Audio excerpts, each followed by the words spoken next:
जेके ख़ालिसतन असांजा हुआ। जहाँ तव्हांजी गोली मार आहे, भंगुरिया ॻोठ अॼु 90 थी वियो आहे।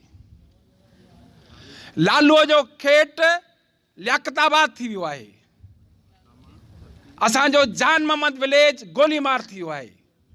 दोदा विलेज रिज़विया कॉलोनी थी वियो आहे। खंडू ॻोठ नाज़माबाद थी वियो आहे।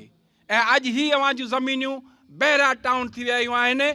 ऐं मां ख़ासि करे पीपुल्स पार्टी जे अॻुवाणनि खे, लीडरनि खे चवणु चाहियां थो, जेके हमेशह सदरो ॿधी हिन मैदान में इलेक्शन लाइ ईंदा आहिनि, हे सुभाणे फ्लैट ॾिसो था, इते जेके अरबे रुपया ख़र्च करे अचनि था, इहे तव्हांखे वोट ॾींदा? 1985 में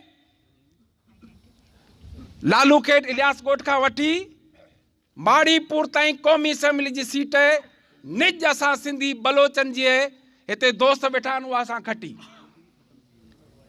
सूबाई असेंबली जी सीट शेर शाह, तंहिंजो पोटो शेर अली शाह, उहा खटी। अॼु असीं उन इलाइक़े मां हिकिड़ी काउंसलर जी सीट बि कोन था खटी सघूं। इहे अवां जो असरु थींदो पीपुल्स पार्टीअ वारो। धरती मां आहे, पैसो का शइ न आहे। अॼु मामा फैज़ मोहम्मद गबोल हे पंहिंजा पड खपाया त डिफेंस में हुनजा पुट वेठा हुजनि हा, पाण बि आलीशान ज़िंदगी गुज़ारे वञे हा। पर जो ऐं जूही तां जेके निसार थियनि था, से हमेशह अमर रहनि था। ऐं अवां जिन ज़मीनूं खपायूं ऐं मलिक रियाज़ सां गॾु बीठा आहियो, उहे हमेशह लाइ निस्त नाबूद थी वेंदा। ख़ुदा रा होश कयो।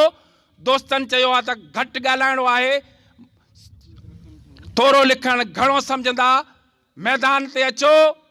हिन बहरिया टाउन जेको इसराइल आहे, जेको असांजी तबाही जो वजूद आहे, उन जे लाइ मैदान अमल ते अचो। ठठे वारे दोस्त चयो असीं सॼी सिंध तव्हां सां गॾु आहे, ऐं वाक़ई सॼी सिंध तव्हां सां गॾु आहे। मैदान ते अचो। इन मलिक रियाज़, इन बहरिया टाउन खे जेको सो निस्त नाबूद करे असीं पंहिंजो साहु खणंदासीं।